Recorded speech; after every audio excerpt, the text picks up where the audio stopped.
മിശിഹായിൽ പ്രിയ സഹോദരങ്ങളെ, നോമ്പിൻ്റെ ദിനങ്ങളിലൂടെ നമ്മൾ കടന്നു പോവുകയാണല്ലോ. 50 നോമ്പെന്ന് കേൾക്കുമ്പോൾ നമ്മുടെ മനസ്സിലേക്ക് ആദ്യം വരുന്നത് സഹനത്തെയും കുരിശിനെയും കുറിച്ചുള്ള ചിന്തകളാണ്. ഇന്ന് നമ്മുടെ ധ്യാന ചിന്ത സഹനത്തെക്കുറിച്ചാവട്ടെ. മനസ്സുണ്ടെങ്കിലും ഇല്ലെങ്കിലും നമ്മൾ സഹനത്തിലൂടെ കടന്നുപോയേ തീരും. സഹനം 2 വിധത്തിലാവാം, സ്നേഹത്തോടെയും സ്നേഹം കൂടാതെയും. വിശുദ്ധാത്മാക്കളൊക്കെ സന്തോഷത്തോടും ക്ഷമയോടും കൂടെ ക്ലേശങ്ങൾ സഹിച്ചു. അവർ അവയെ സ്നേഹിച്ചു. എന്നാൽ നമ്മൾ പലപ്പോഴും കോപത്തോടും വെറുപ്പോടും മടിയോടും കൂടിയാണ് സഹനത്തെ സ്വീകരിക്കുന്നത്. നമ്മൾ അവയെ സ്നേഹിക്കുന്നില്ല. ദൈവത്തെ ആത്മാർത്ഥമായി ആഴമായി സ്നേഹിക്കുന്നുവെങ്കിൽ നമുക്കും നിശ്ചയമായും പീഡകളെ സ്നേഹിക്കുവാൻ, അവയിൽ ആനന്ദം കണ്ടെത്തുവാൻ കഴിയുമായിരുന്നു. നമ്മെ പ്രതി, നമ്മെ എന്നല്ല, ഒന്നുകൂടി വ്യക്തമാക്കി പറഞ്ഞാൽ എന്നെ പ്രതി സന്തോഷത്തോടെ പീഡകൾ സഹിച്ച, നാം ഓരോരുത്തരെയും വീണ്ടെടുത്ത് രക്ഷിച്ച, നമ്മുടെ പാപങ്ങൾക്ക് പരിഹാരം ചെയ്ത ഈശോയോടുള്ള സ്നേഹത്തെ പ്രതി സഹനങ്ങളെ സ്വീകരിക്കാൻ സാധിച്ചാൽ അത് വലിയൊരു ഭാഗ്യമായി. സഹനം അതൊരു സൗഭാഗ്യമാണ്. അതിനൊറ്റ കാര്യം മാത്രം: സഹിക്കുന്നതിനോടൊപ്പം സ്നേഹിക്കുക, സ്നേഹിക്കുന്നതിനോടൊപ്പം സഹിക്കുക. സഹനവേളകൾ ഈശോ നമ്മെ കൂടുതൽ സ്നേഹിക്കുന്ന അവസരങ്ങളായി വിശ്വസിച്ച് സന്തോഷത്തോടെ അവിടത്തേക്ക് പ്രതിസ്നേഹം നൽകുവാൻ നമുക്ക് കഴിയണം. സത്യത്തിൽ കുരിശിൻ്റെ വഴിയിൽ ആദ്യത്തെ ഒരു പടി മാത്രമേ അധികം ക്ലേശകരമായിട്ടുള്ളൂ. കുരിശുകളെ നാം ഭയപ്പെടുന്നു എന്നതാണ് നമ്മുടെ ഏറ്റവും വലിയ കുരിശ്. നമ്മൾ എത്ര പരിശ്രമിച്ചാലും കുരിശുകൾ നമ്മെ പൂർണ്ണമായി വിട്ടൊഴിയുകയില്ല. എങ്ങനെയെങ്കിൽ കുരിശുകളെ സ്നേഹിച്ചുകൊണ്ട് അവയെ സ്വർഗ സമ്പാദനത്തിനുള്ള അവസരങ്ങളാക്കി നമുക്ക് ഉപയോഗിച്ചുകൂടെ? നശ്വരമായ ഈ ലോകത്തിലെ നിത്യതയിലേക്കുള്ള നിക്ഷേപമാണ് സഹനമെന്ന് തിരിച്ചറിയണം. നല്ലവനായ ദൈവം നമുക്ക് സഹനങ്ങൾ, കുരിശുകൾ ഒക്കെ അയക്കുമ്പോൾ നാം അവയോട് എതിർക്കുന്നു, പരാതിപ്പെടുന്നു.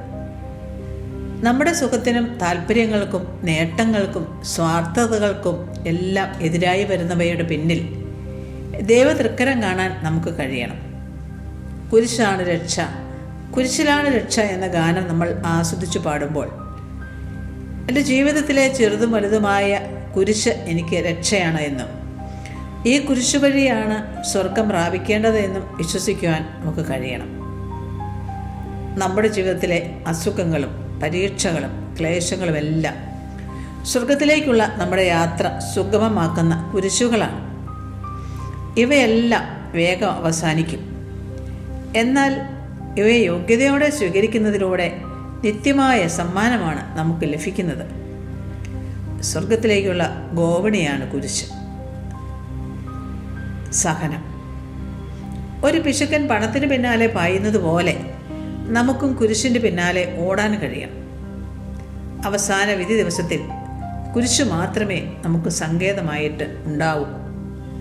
അവസാന നാളുകളിൽ നമ്മുടെ ക്ലേശങ്ങളെപ്പറ്റി നമ്മൾ സന്തോഷിക്കും, അവമാനങ്ങളെക്കുറിച്ച് അഭിമാനിക്കും. ത്യാഗപ്രവർത്തികൾ നമുക്ക് അമൂല്യനിധികളാവും. കുരിശിനോടുള്ള സ്നേഹവും കുരിശിൻ്റെ ശക്തിയും വഴിയാണ് നമ്മുടെ ആത്മാവ് കർത്താവിനോട് യോജിക്കുന്നത്. സഹനം അത് നൈമിഷികമാണ്. എന്നാൽ അത് നമുക്ക് നൽകുന്ന സ്വർഗഭാഗ്യം എത്രയോ ശ്രേഷ്ഠമാണ്, നിത്യമാണ്. അതിനാൽ സഹനത്തെ ദൈവം നൽകുന്ന സമ്മാനങ്ങളായി നമുക്ക് സന്തോഷത്തോടെ സ്വീകരിക്കാം. സഹനത്തിൻ്റെ വഴിയിൽ നമ്മുടെ മാതൃക പരിശുദ്ധ അമ്മയാണ്. ഈശോയുടെ കുരിശിനടുത്ത് മറിയം നിൽക്കുന്നുവെന്നാണ് യോഹന്നാൻ നൽകുന്ന സാക്ഷ്യം. ഈശോയുടെ കുരിശിനോട് ചേരുവാൻ മറിയത്തെ സന്നദ്ധയാക്കിയത് വിശ്വാസമാണ്. സഹനമല്ല, അതിന് പിന്നിലുള്ള സ്നേഹവും വിശ്വാസവുമാണ് പ്രധാനം. കാൽവരി പരിശുദ്ധ അമ്മയ്ക്കും സഹനത്തിൻ്റെ കൊടുമുടിയായിരുന്നു.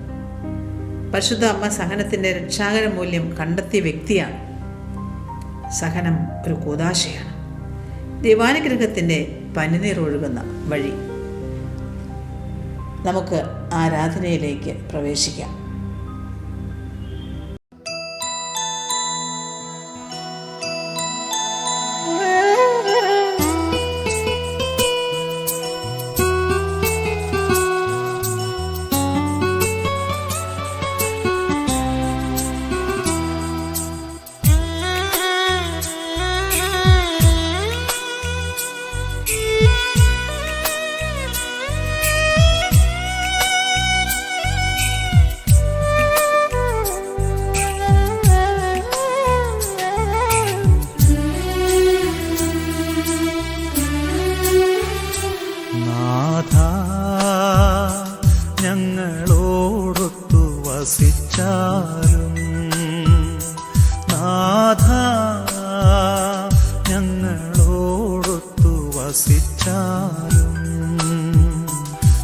ഒരു കൂടാരം ഞാൻ നിനക്കായി തീർത്തിടാം. ഹൃദയമാം എമ്മാവൂസിൽ നാഥാ ഞങ്ങളോടൊത്തു വസിച്ചാലും ആത്മാവിലും സത്യത്തിലും ആരാധിച്ചിടുന്നു ഞങ്ങൾ. ആത്മാവിലും സത്യത്തിലും ആരാധിച്ചിടുന്നു ഞങ്ങൾ.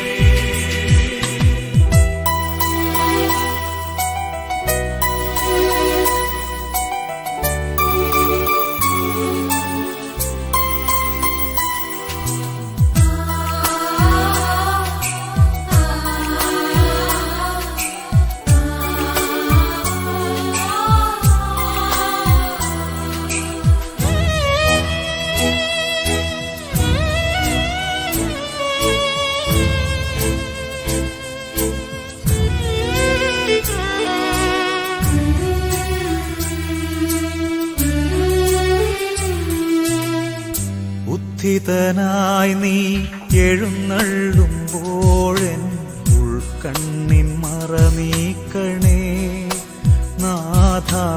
വിശ്വാസദീപം തെളിക്കേണമേ. ഉത്ഥിതനായി നീ എഴുന്നള്ളുമ്പോഴെൻ ഉൾക്കണ്ണിൻ മറനീക്കണേ നാഥ. വിശ്വാസദീപം തെളിക്കേണമേ.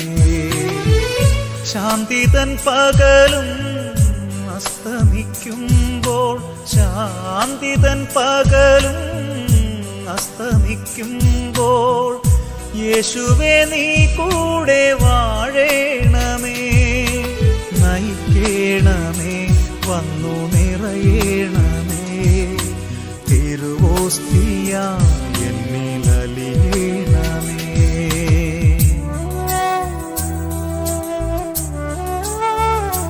നാഥ ഞങ്ങളോടൊത്തു വസിച്ചാലും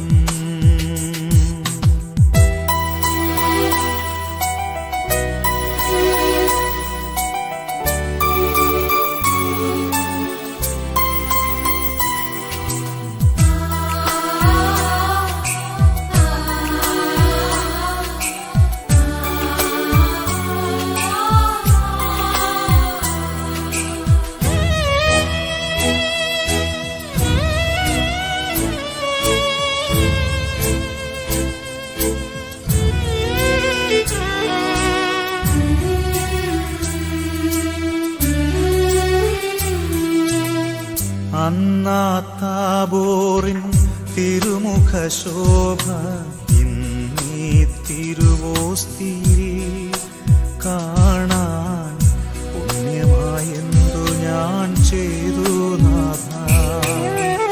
അന്നാ താബോറിൻ തിരുമുഖശോഭ ഇന്നീ തിരുവോസ്തിയിൽ കാണാൻ പുണ്യമായെന്തു ഞാൻ ചെയ്തു നാഥ. കാൽവരിക്കുന്നിലെ കാരുണ്യമോർത്ത്, കാൽവരിക്കുന്നിലെ കാരുണ്യമോർത്ത് കാലങ്ങൾ നിന്നെ നമിക്കുന്നിതാ. നയിക്കേണമേ, വന്നു നിറയേണമേ. തിരുവോസ്തിയായി എന്നിലലിയേണമേ.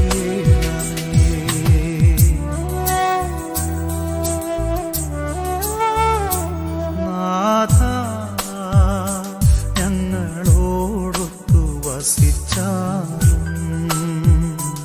ഒരു കൂടാരം ഞാൻ നിനക്കായി തീർത്തിടാം. ഹൃദയമാം എമ്മാവൂസിൽ നാഥ ഞങ്ങളോടൊത്തു വസിച്ചാലും ആത്മാവിലും സത്യത്തിലും ആരാധിച്ചിടുന്നു ഞങ്ങൾ. ആത്മാവിലും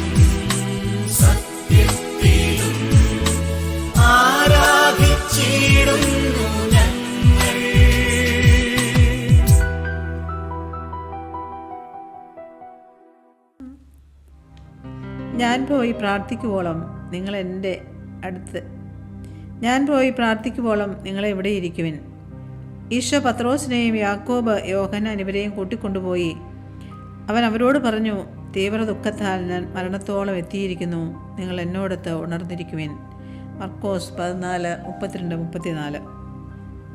സ്നേഹനാഥനായ ഈശോയെ, അങ്ങയോട് ഉണർന്നിരിക്കുവാൻ അങ്ങയുടെ പ്രിയപ്പെട്ട ശിഷ്യന്മാരെ കൂടെ കൊണ്ടുപോയതുപോലെ ഞങ്ങൾ ഓരോരുത്തരെയും ഈ സമയം അങ്ങയുടെ കൂടെ ഈ സക്രാരിക്ക് മുമ്പിൽ ഒന്നിച്ചു കൂട്ടിയതിനെ ഓർത്ത് ഞങ്ങൾ അങ്ങേക്ക് നന്ദി പറയുന്നു, അങ്ങയെ ആരാധിക്കുന്നു, സ്തുതിക്കുന്നു, മഹത്വപ്പെടുത്തുന്നു. ഈശോയെ, ഞങ്ങളുടെ മനസ്സിനെയും ചിന്തകളെയും ഹൃദയത്തെയും മുഴുവനായും അവിടുത്തെ സാന്നിധ്യ അവബോധത്താൽ നിറയ്ക്കണമേ എന്ന് ഞങ്ങൾ പ്രാർത്ഥിക്കുന്നു. ഈശോയെ, സ്വർഗത്തിൽ അനവരതം അങ്ങയെ പാടി സ്തുതിച്ചുകൊണ്ടിരിക്കുന്ന സകല മലാഖമാരോടും വിശുദ്ധരോടും ചേർന്ന് ഞങ്ങൾ അങ്ങയെ ആരാധിക്കുകയും സ്തുതിക്കുകയും മഹത്വപ്പെടുത്തുകയും ചെയ്യുന്നു. എല്ലാ ആരാധനാ സ്തുതി സ്തോത്രങ്ങൾക്കും ഏറ്റവും യോഗ്യനായ പരിശുദ്ധ പരമദിവ്യകാരുണ്യ ഈശോയെ അങ്ങയെ ഞങ്ങൾ ആരാധിക്കുന്നു, സ്തുതിക്കുന്നു, മഹത്വപ്പെടുത്തുന്നു.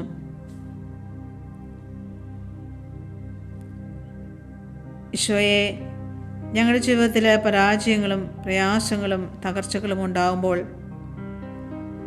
ഞങ്ങളിൽ അനുഭവപ്പെടുന്ന വേദനയെ അതിജീവിക്കുവാൻ ശക്തി തരണമേ. നമ്മുടെ കർത്താവിൻ്റെ ശൂന്യമായ കല്ലറയെങ്കിൽ കണ്ണീർ വാർത്തുകൊണ്ട് നിന്ന മഗ്ദല മറിയത്തെ നമുക്ക് മാതൃകയാക്കാം. ഈശോയെ, പ്രത്യേകമായും തിരഞ്ഞെടുത്ത് 3 വർഷം കൂടെ കൊണ്ടു നടന്ന് പരിശീലനം നൽകിയ ശിഷ്യന്മാർക്കല്ല, പരശുപാപിനിയായ മഗ്ദല മറിയത്തിനാണ് ഉയർത്തെഴുന്നേറ്റ ഈശോയെ ആദ്യം കാണാൻ ഭാഗ്യം ലഭിച്ചത്. ഈശോയെ, ഞങ്ങളും ഈ സമയം അവിടുത്തെ സന്നിധിയിലായിരുന്നുകൊണ്ട് അപ്പത്തിൻ്റെ രൂപത്തിലായിരിക്കുന്ന അവിടുത്തെ ഞങ്ങൾ ആരാധിക്കുന്നു, സ്തുതിക്കുന്നു, മഹത്വപ്പെടുത്തുന്നു. പത്രോസ് യോഹന്നാനും കല്ലറയ്ക്ക് സമീപമെത്തി. അത് ശൂന്യമാണെന്ന് അവർ കണ്ടു, വിശ്വസിച്ചു. യേശുവിനെ പറ്റി കൂടുതൽ അന്വേഷിക്കാനുള്ള ആഗ്രഹം അവർക്കുണ്ടായില്ല. പിന്നീട് ശിഷ്യന്മാർ തങ്ങളുടെ സ്വന്തം വീടുകളിലേക്ക് മടങ്ങിപ്പോയി എന്ന് നാം വായിക്കുന്നു. അവരുടെ ചിന്തകൾ ദുഃഖവെള്ളിയാഴ്ച വരെ ഉണ്ടായിരുന്നുള്ളൂ. അതിനുശേഷമുള്ള ഉയർപ്പിനെക്കുറിച്ച് അവർക്ക് ബോധ്യമുണ്ടായിരുന്നില്ല. അതുകൊണ്ടാണ് വിശുദ്ധ യോഹന്നാൻ എഴുതിയിരിക്കുന്നത്, അവിടുന്ന് മരിച്ചവരിൽ നിന്നും ഉയർത്തെഴുന്നേൽക്കേണ്ടിയിരിക്കുന്നു. ഈ തിരുവെഴുത്ത് അതുവരെ അവർ മനസ്സിലാക്കിയിരുന്നില്ല. അതിനാൽ അവർ ദൈവത്തിൻ്റെ വഴി ഉപേക്ഷിച്ച് സ്വന്തം വീടുകളിലേക്ക് പോയി. ഈശോയെ, ഇതുതന്നെയാണല്ലോ ഞങ്ങൾക്കും സംഭവിക്കുക. കർത്താവിൻ്റെ വഴികളെ വിട്ട് സ്വന്തമായ വഴികളിലൂടെ പോകുമ്പോൾ ഉത്തിതനായ അങ്ങയെ കാണുവാൻ, അനുഭവിക്കുവാൻ സാധിക്കുന്നില്ല.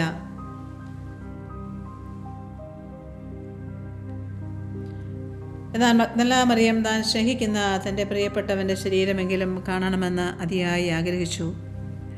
യോഹന്നാൻ 20:11 പറയുന്നു, മറിയം ശവകുടീരത്തിന് വെളിയിൽ കരഞ്ഞുകൊണ്ട് നിന്നു. തന്നെ നിലവിളിച്ചപേക്ഷിക്കുന്നവർക്ക് കർത്താവ് എന്നും സമീപസ്ഥനാണ്. ദാഹത്തോടെ അവിടുത്തെ പക്കൽ അണയുന്നവർക്ക് അവിടുന്ന് സ്വയം വെളിപ്പെടുത്തി കൊടുക്കുന്നു. അതുകൊണ്ടാണ് ഈശോ അരുളി ചെയ്തത്, ആർക്കെങ്കിലും ദാഹിക്കുന്നെങ്കിൽ അയാൾ എൻ്റെ അടുക്കൽ വന്ന് കുടിക്കട്ടെ. യേശുവിനു വേണ്ടി യഥാർത്ഥത്തിൽ ദാഹിക്കാത്തപ്പോൾ നമുക്കും അവിടുത്തെ ഉയർത്തെഴുന്നേൽപ്പിൻ്റെ സാക്ഷികളായി മാറുവാൻ സാധിക്കുകയില്ല. ഈശോയെ, അങ്ങയുടെ മഹത്വത്തിൻ്റെ ഉയർപ്പിൻ്റെ സാക്ഷികളാകുവാൻ, അവിടുത്തെ മഹത്വം ദർശിക്കുവാൻ ഞങ്ങളും ആഗ്രഹിക്കുന്നു. എന്നാൽ ഈശോയെ, യഥാർത്ഥമായൊരു ദാഹം, അങ്ങയെ കാണണമെന്നുള്ള നിർബന്ധ ബുദ്ധി, അതിനാവശ്യമായ ക്ലേശങ്ങൾ സഹിക്കുവാനുള്ള സന്നദ്ധത, ഇവയൊന്നും വേണ്ട വിധം ഞങ്ങളുടെ ജീവിതത്തിലില്ല. ഈശോയെ, അങ്ങ് പിതാവിൻ്റെ ഹിതമനുസരിച്ച് സഹനങ്ങളെ ഏറ്റെടുത്തപ്പോഴാണല്ലോ ഉത്ഥാനത്തിന് മഹത്വത്തിലേക്ക് പ്രവേശിക്കാനായിട്ട് സാധിച്ചത്.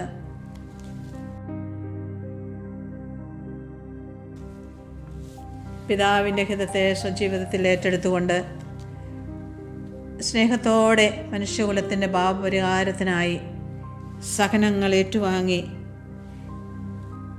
ഞങ്ങളുടെ പാപത്തിന് പരിഹാരം ചെയ്ത് ഞങ്ങളെ വീണ്ടെടുത്ത ഈശോയെ ഞങ്ങളങ്ങേ ആരാധിക്കുന്നു, സ്തുതിക്കുന്നു, മഹത്വപ്പെടുത്തുന്നു.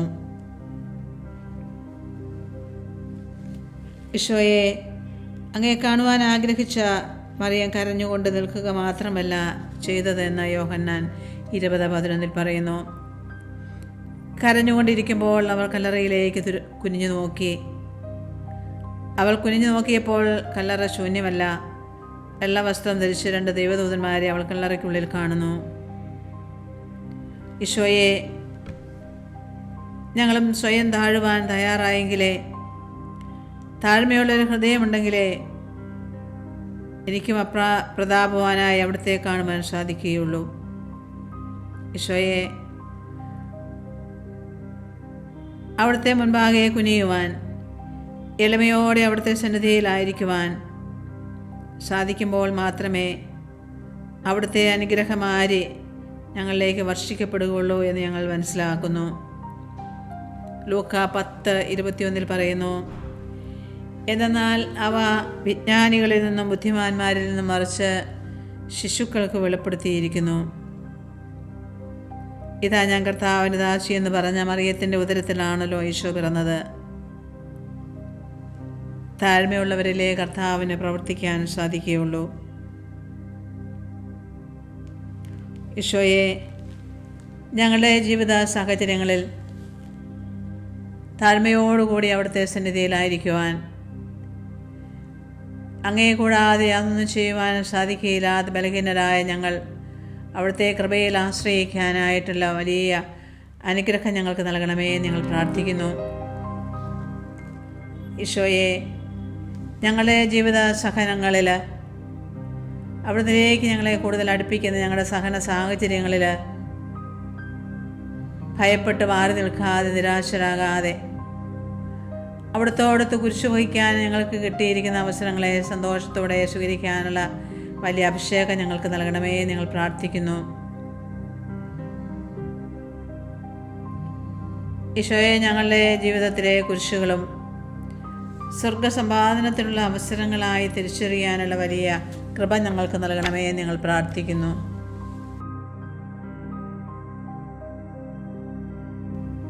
നശ്വരമായ ഈ ലോകത്തിലെ സഹനങ്ങളും നശ്വരമാണെന്നും നൈമിഷികമാണെന്നും തിരിച്ചറിഞ്ഞുകൊണ്ട് സഹനത്തിലൂടെ ഞങ്ങൾക്ക് ലഭിക്കുന്ന വലിയ കൃപകൾ നിത്യതയോളം വലുതാണെന്ന് തിരിച്ചറിയാനുള്ള ആ വലിയ വെളിച്ചം, ഉൾക്കാഴ്ച ഞങ്ങൾക്ക് നൽകണമേ ഞങ്ങൾ പ്രാർത്ഥിക്കുന്നു. സുഖവും താല്പര്യങ്ങളും സ്വാർത്ഥതകളും എല്ലാം ഉപേക്ഷിച്ചുകൊണ്ട് ഈശോയെ ഏറ്റവും വലിയ ദാഹത്തോടുകൂടി, എളിമയോടുകൂടി അവിടുന്ന് ഞങ്ങൾക്ക് നൽകുന്ന ജീവിതാനുഭവങ്ങളെല്ലാം സന്തോഷത്തോടെ വിശ്വാസപൂർവം സ്വീകരിക്കാനുള്ള അഭിഷേകം ഞങ്ങൾക്ക് നൽകി അനുഗ്രഹിക്കണമേ എന്ന് പ്രാർത്ഥിക്കുന്നു. ഈശോയെ ഞങ്ങളുടെ ജീവിതത്തിലെ എല്ലാവിധത്തിലുമുള്ള സഹനങ്ങൾ, കുരിശുകൾ സ്വർഗത്തിലേക്കുള്ള ഞങ്ങളുടെ യാത്ര സുഗമമാക്കുന്ന അവസരങ്ങളാണ്, അല്ല അതിനുള്ള വഴികളാണെന്ന് തിരിച്ചറിയാൻ ഞങ്ങൾക്ക് സാധിക്കട്ടെ. ഈശോയെ സഹനങ്ങളില്ലാത്ത ജീവിതം നഷ്ടമാണ്, ഇന്നെനിക്ക് സഹിക്കാൻ കിട്ടിയില്ലല്ലോ, ഈശോ എന്നെ മറന്നോ എന്ന് ചിന്തിക്കത്തക്ക വിധത്തിൽ സഹനത്തെ സ്നേഹിക്കാനുള്ള കൃപ ഞങ്ങൾക്ക് നൽകണമേ എന്ന് പ്രാർത്ഥിക്കുന്നു.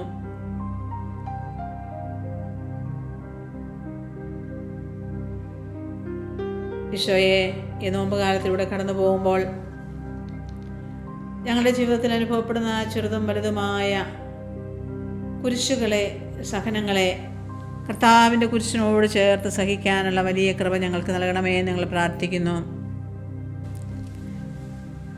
കല്ലറയിൽ ദൈവദൂതന്മാരെ കണ്ട മറിയം, അവൻ ഇവിടെയില്ല, അവൻ ഉയർത്തെഴുന്നേറ്റു എന്ന അവരുടെ വാക്കുകളിൽ തൃപ്തി വരാതെ ഈശോയെ അന്വേഷിക്കുകയാണ്. യോഹന്നാൻ 20:14 പറയുന്നു, അവൾ പിന്നിലേക്ക് തിരിഞ്ഞപ്പോൾ ഈശോ നിൽക്കുന്നത് കണ്ടു. ഈശോയെ ഞങ്ങളുടെ ജീവിതത്തിലേക്ക് കഴിഞ്ഞു പോയ കാലങ്ങളിലേക്ക് നോക്കിയാൽ അവിടുന്ന് ഞങ്ങളെ കൈപിടിച്ച് നടത്തിയ അവിടുത്തെ അത്ഭുതകരമായ അതിശയകരമായ പരിപാലനയെ ഞങ്ങൾ കാണുന്നു. ഞങ്ങളുടെ ദുഃഖങ്ങളിലും വേദനകളിലും അങ്ങ് ഞങ്ങളോടൊപ്പം ഉണ്ടായിരുന്നു ഞങ്ങളെ തിരിച്ചറിയുന്നു. ഞങ്ങളെ അനാഥരായി വിട്ടുകളയാതെ ഞങ്ങളുടെ സഹനങ്ങളിൽ ഞങ്ങളോടൊപ്പമായിരുന്നുകൊണ്ട് ആശ്വാസദായകനായി ശക്തി പകരുന്നവനായി ഞങ്ങളോടൊപ്പം അങ്ങുണ്ടായിരുന്നു ഞങ്ങൾ ഏറ്റുപറയുന്നു, ഞങ്ങൾ തിരിച്ചറിയുന്നു. വലിയ തകർച്ചയിലൂടെ കടന്നുപോയ സങ്കീർത്തകൻ്റെ വാക്കുകൾ നമുക്കിപ്പോൾ ശ്രവിക്കാം. സങ്കീർത്തനം 77 നമ്മൾ ഇപ്രകാരം വായിക്കുന്നുണ്ട്: കഷ്ടതകളിൽ ഞാൻ കർത്താവിനെ അന്വേഷിക്കുന്നു, രാത്രി മുഴുവൻ ഞാൻ കൈവിരിച്ചു പിടിച്ചു, ഒന്നിനും എന്നെ ആശ്വസിപ്പിക്കാനായില്ല. ഞാൻ ദൈവത്തെ ഓർക്കുകയും വിലപിക്കുകയും ചെയ്യുന്നു, ഞാൻ ധ്യാനിക്കുകയും എൻ്റെ മനസ്സ് തുടിയുകയും ചെയ്യുന്നു. കണ്ണു ചിമ്മാൻ അവിടെ തന്നെ അനുവദിക്കുന്നില്ല, സംസാരിക്കാനാവാത്ത വിധം ഞാൻ ആകുലനാണ്.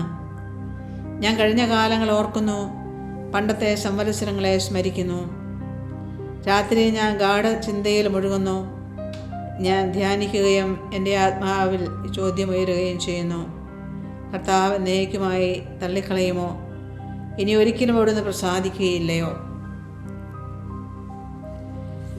സങ്കീർത്തകനെ പോലെ മനസ്സിടിഞ്ഞ വിചാരങ്ങളുള്ളപ്പോൾ കർത്താവ് നമ്മുടെ പ്രാർത്ഥനകൾ കേൾക്കുന്നില്ല, അവിടെ തന്നെ ഉപേക്ഷിച്ചു കളഞ്ഞു എന്നിങ്ങനെയുള്ള ചിന്തകൾ, ആത്മീയ അന്ധകാരത്തിൻ്റെ അവസ്ഥയിലേക്ക് വരുന്ന അവസരങ്ങൾ നമുക്കും ഉണ്ടാവാം. നമുക്കും സങ്കീർത്തനെ പോലെ കർത്താവിനോട് പ്രാർത്ഥിക്കാം: ഞാൻ കർത്താവിൻ്റെ പ്രവൃത്തികൾ ഓർമ്മിക്കും, പണ്ടങ്ങ് ചെയ്ത അത്ഭുതങ്ങൾ ഞാൻ അനുസ്മരിക്കും. ഞാൻ അങ്ങയുടെ എല്ലാ പ്രവൃത്തികളെയും പറ്റി ധ്യാനിക്കുന്നു, അങ്ങയുടെ അത്ഭുതകരമായ പ്രവൃത്തികളെ പറ്റി ചിന്തിക്കും. സങ്കീർത്തകനോട് ചേർന്ന് നമുക്കും പ്രാർത്ഥിക്കാം: ഈശോയെ, അങ്ങയുടെ തിരുമുമ്പിൽ കുനിയുവാനും അതുവഴി അങ്ങയുടെ അത്ഭുതകരമായ ശക്തി ഞങ്ങളുടെ ജീവിതത്തിൽ അനുഭവിക്കുവാൻ ഞങ്ങളെ അനുവദിക്കണമേ. പ്രതികൂല സാഹചര്യങ്ങളിൽ അസ്വസ്ഥതപ്പെടാതെ അങ്ങയുടെ സമയത്തിനായി കാത്തിരിക്കുവാൻ ഞങ്ങൾ ഓരോരുത്തരെയും പഠിപ്പിക്കണമേ. പാപിനിയായ മഗ്ദലന മറിയത്തിന് സ്വയം വെളിപ്പെടുത്തി കൊടുത്ത ഈശോയെ, അങ്ങയുടെ മുമ്പിൽ കരഞ്ഞപേക്ഷിക്കുന്ന പാപികളായ ഞങ്ങളോട് കരുണ തോന്നണമേ. മുമ്പോട്ടുള്ള വഴി കാണാതെ അന്ധകാരത്തിൽ ഞങ്ങൾ തപ്പിത്തടയുമ്പോൾ ഈശോയെ ഞങ്ങളുടെ സഹായത്തിന് വരണമേ. പിന്തിരിഞ്ഞു നോക്കുവാനും അങ്ങയെ കാണുവാനുള്ള കൃപ ഞങ്ങൾക്ക് നൽകണമേ. മഹത്വപൂർണനായി ഉയർത്തെഴുന്നേറ്റ ഈശോ ഇന്ന് ഈ അപ്പത്തിൻ്റെ രൂപത്തിൽ നമ്മുടെ മധ്യേ എഴുന്നള്ളിയിരിക്കുന്നു. നമുക്ക് ഈ സമയം മൗനമായിരുന്ന നമ്മുടെ ഹൃദയങ്ങളിൽ ഉയർന്നു വരുന്ന ആരാധന സ്തുതി പ്രകരണങ്ങളെ നിശബ്ദമായി ഈശോയുടെ മുമ്പിൽ സമർപ്പിച്ചുകൊണ്ട് നമുക്ക് പ്രാർത്ഥിക്കാം.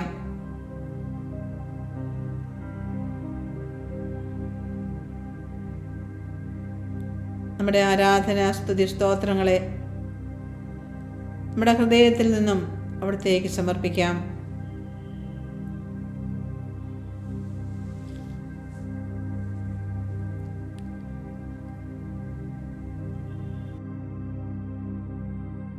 നിശബ്ദരായി ഈ സമയം അവിടുത്തെ സന്നിധിയിലായിരിക്കുമ്പോൾ നമ്മുടെ ജീവിതങ്ങളിലേക്ക് നമുക്കൊന്ന് തിരിഞ്ഞു നോക്കാം. കർത്താവ് നമ്മുടെ വേദനകളുടെ സഹനത്തിൻ്റെ നിമിഷങ്ങളിൽ കൈപിടിച്ച് നടത്തിയ എണ്ണമറ്റ നിമിഷങ്ങൾ. ഭയപ്പെടേണ്ട, ഞാൻ നിന്നോട് കൂടെയുണ്ട് എന്ന് നമ്മോട് പറയുന്ന, നമ്മോട് ചേർന്ന് നടക്കുന്ന നമ്മുടെ ദിവ്യസ്നേഹിതനായ ഈശോയുടെ സ്വരം നമുക്ക് ശ്രവിക്കാം. നമ്മളെ അനാഥരായി വിട്ടുകളയാതെ അവിടുത്തെ പരിശുദ്ധാത്മാവിനാൽ നമ്മളെ ശക്തിപ്പെടുത്തുന്ന ആ നാഥൻ്റെ സാന്നിധ്യം നമുക്ക് നിശബ്ദരായിരുന്ന് അനുഭവിക്കാം. നമ്മൾ പരാതി പറഞ്ഞ, പരിഭവം പറഞ്ഞ ആ നിമിഷങ്ങളെ ഓർത്ത് നമുക്ക് അവിടത്തേക്ക് മാപ്പപേക്ഷിക്കാം. എണ്ണമറ്റ അനുഗ്രഹങ്ങളെ നന്ദിയോടെ അവിടുത്തെ തിരുമുമ്പിൽ നമുക്ക് ഏറ്റുപറഞ്ഞ് അവിടത്തേക്ക് നന്ദി പറയാം.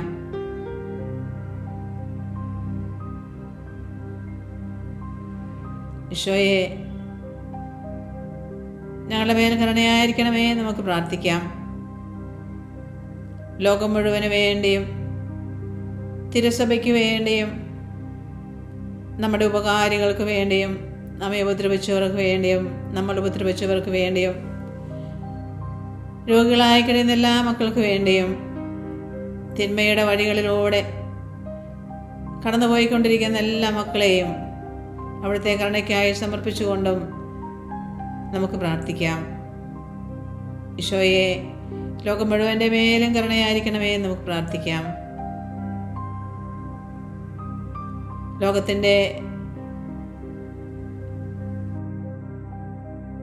ലോകം മുഴുവനിലുമുള്ള ദിവ്യസക്രാരികളിൽ എഴുന്നള്ളിയിരിക്കുന്ന പരിശുദ്ധ പരമദിവ്യകാരുണ്യമായ ഈശോയുടെ വലിയ സാന്നിധ്യം ഈ ലോകം മുഴുവനിലും നിറഞ്ഞു നിൽക്കുന്നു എന്നുള്ള വലിയ വിശ്വാസത്തോടു കൂടി നമുക്ക് പ്രാർത്ഥിക്കാം. പരിശുദ്ധ പരമദിവ്യകാരുണ്യമായ ഈശോയെ, ഞങ്ങളങ്ങേ ആരാധിക്കുന്നു, സ്തുതിക്കുന്നു, മഹത്വപ്പെടുത്തുന്നു.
പരിശുദ്ധ പരമ ദിവികാരുണ്യത്തിന് എന്നേരവും ആരാധനയും സ്തുതിയും പോഴ്ചയും ഉണ്ടായിരിക്കട്ടെ.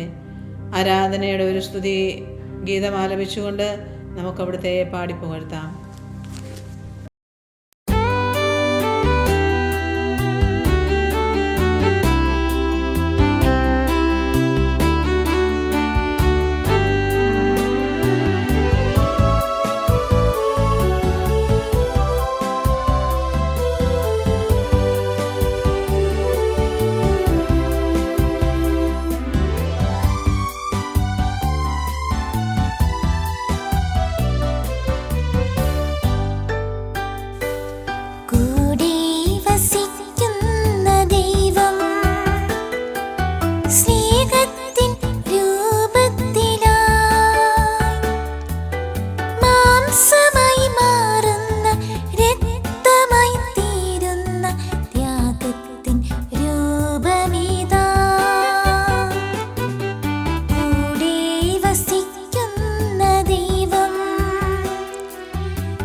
ഈശോയെ